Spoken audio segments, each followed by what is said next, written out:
Ang mabuting balita ng Panginoon ayon kay San Mateo.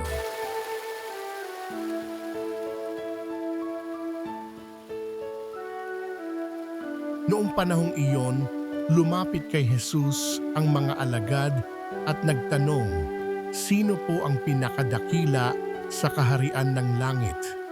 Tinawag ni Jesus ang isang bata, pinatayo sa harapan nila at sinabi, "Tandaan ninyo ito, kapag hindi kayo nagbago at tumulad sa mga bata, hinding-hindi kayo mabibilang sa mga pinaghaharian ng Diyos.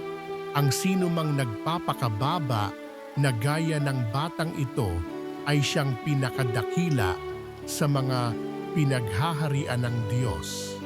Ang sino mang tumatanggap sa isang batang ganito dahil sa akin ay ako ang tinatanggap. Ingatan ninyo na huwag hamakin ang isa sa maliliit na ito.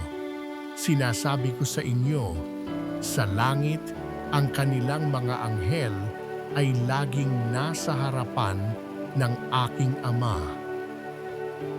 Ang mabuting balita ng Panginoon